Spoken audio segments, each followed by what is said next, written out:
Hey everyone, Katana here, welcome back to another video. So today guys, I'm going to be taking a look at different PC part lists, specifically two. We're talking about $1,500 PCs. Now, I'm going to be evaluating them out of 10 and, well, improving them to what I think they can be improved to. So I'm going to be giving you an NVIDIA alternative and an AMD alternative for the graphics card, and I probably won't be mentioning Intel for any processor here either. So let's get right into it.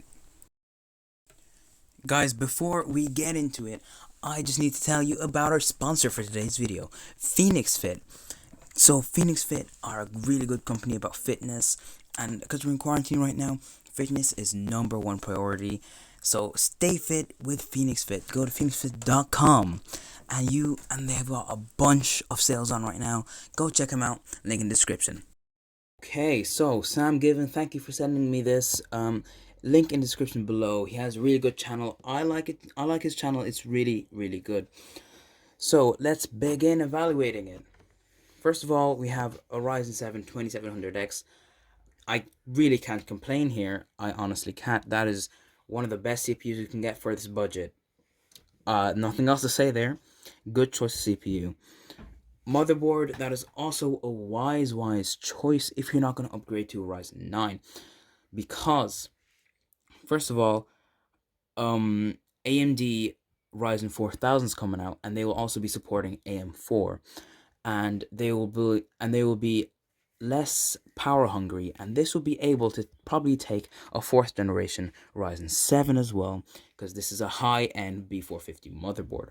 Usually I would say stay away from B450 if you're going high-end, but once it's the higher end of the B450 range, then they are pretty reliable, especially from ASUS. Next we have, oh no, oh, what have you done, Sam? No, 16 gigabytes of 3200. I mean, it is good RAM, but not the best you can get for this budget. I would have gone for 32 gigs of 3600.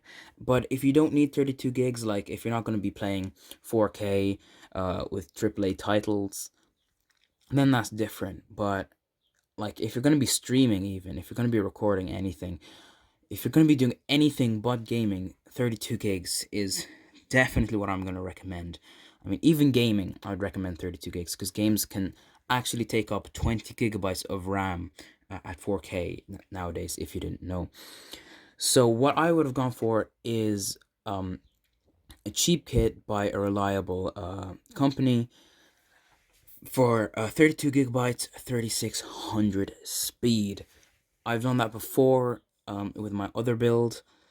I think I've only done that with my $2,000 build last time, but 1500, I kind of messed it up last time, but definitely go for 32 gigs. You kind of went overkill with the SSD this time. I would have gone for 240 gig, maybe even 120 gig. Even 60 gigabytes would have been enough for me. I'm going to be honest, because SSD is going to be mostly used just as a boot drive, hard drive to store all of your games. Can't complain about the Seagate Barracuda because that is definitely one of the best drives out there. One of the best value as well. Graphics card, one hell of a graphics card. I can't complain about this one. This one is unbelievably good. Good choice. That is a very good choice of graphics card, and it's under MSRP, which is even better.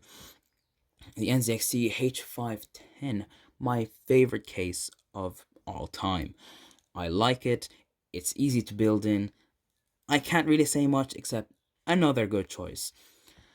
The power supply is a bit overkill. You could have saved yourself a good 30 bucks there and gone for a 650 watt 80 plus gold certified power supply.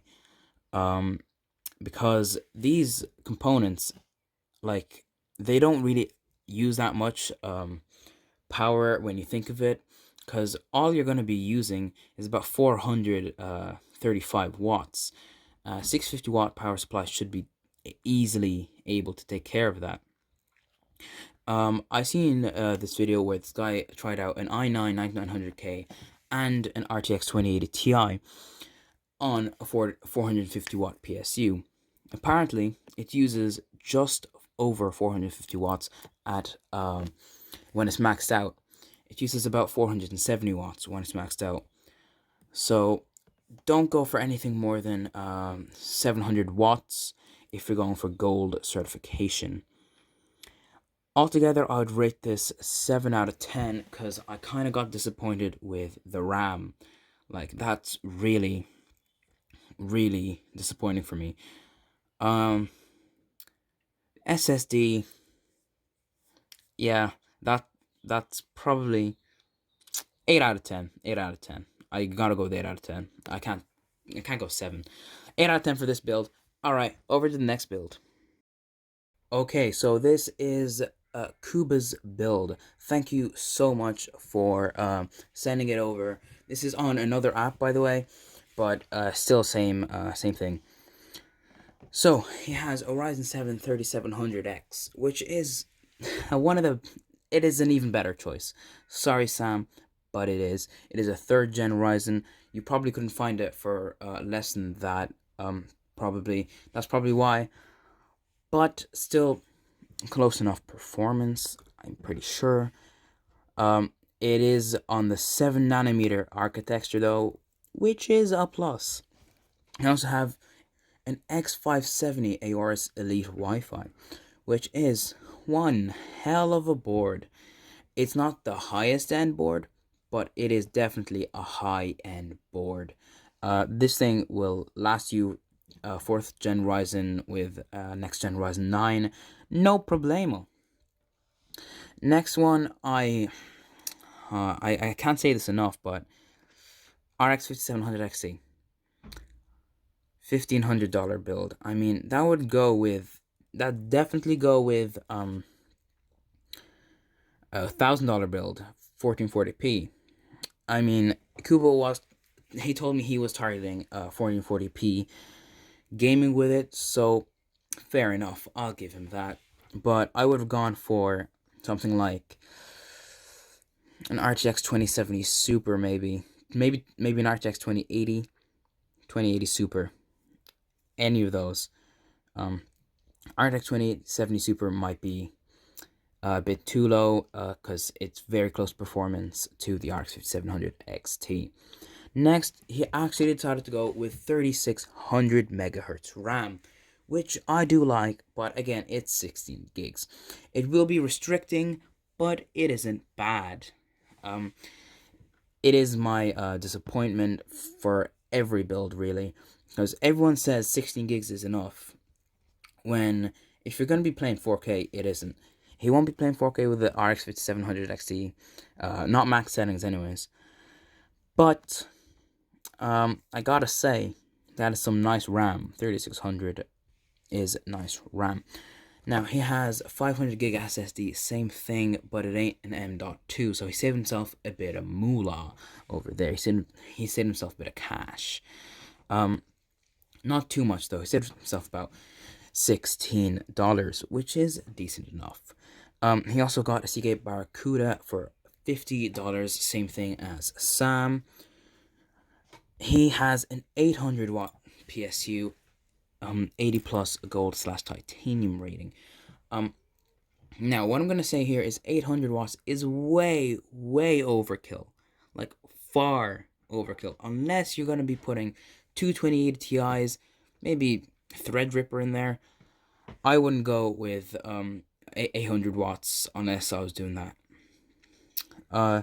You could have saved yourself a bunch of money with going for 650 watt gold plus 80 plus gold, sorry, and getting it for about 100, saving yourself $69.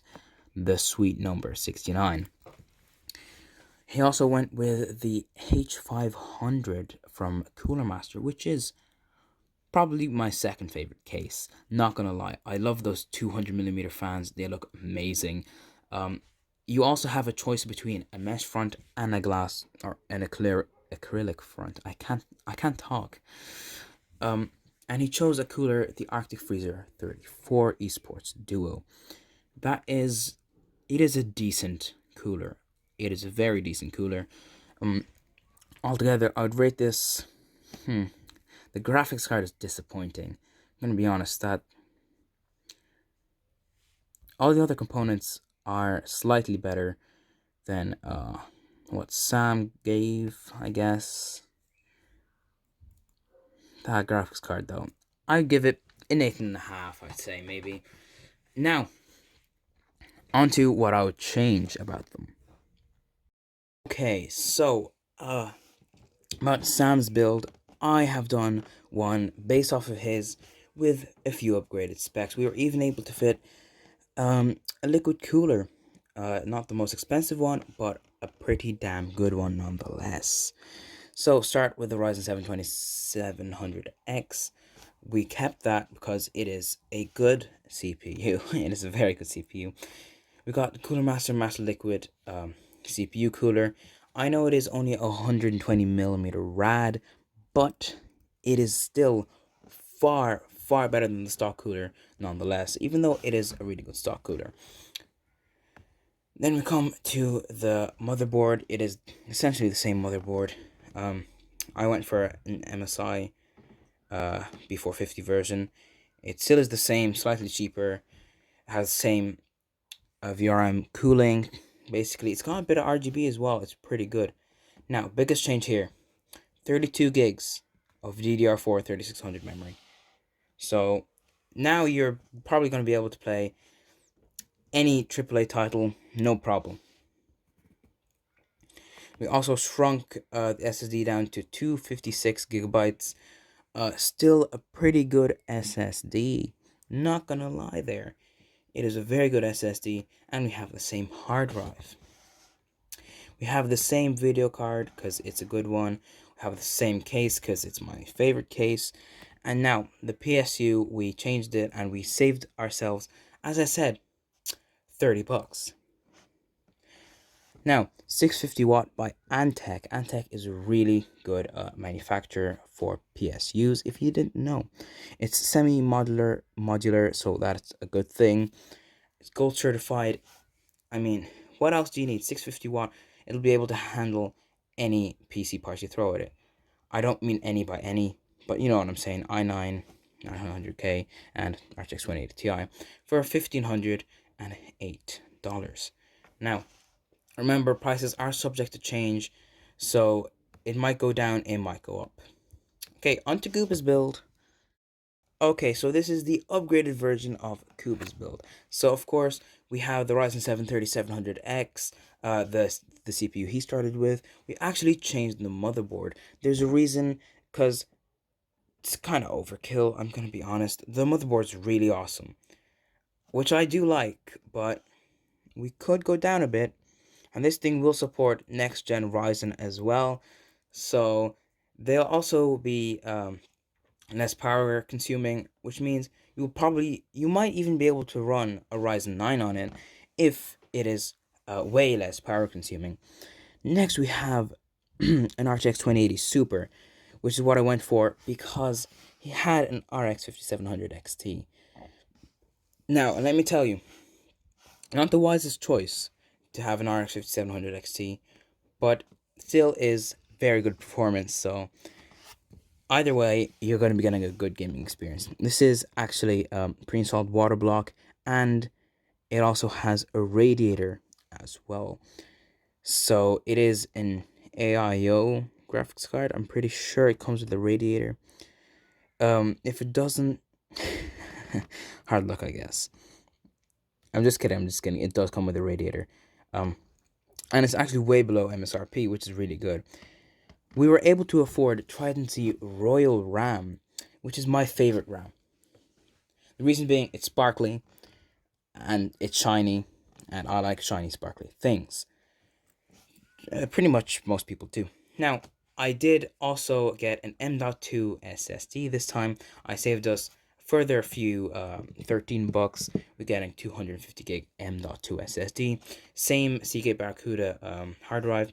I actually changed the PSU to this unknown brand, but there's a reason. Because they have a 3-year warranty, and all the reviews on their site, including long-term reviews, say they're actually pretty good.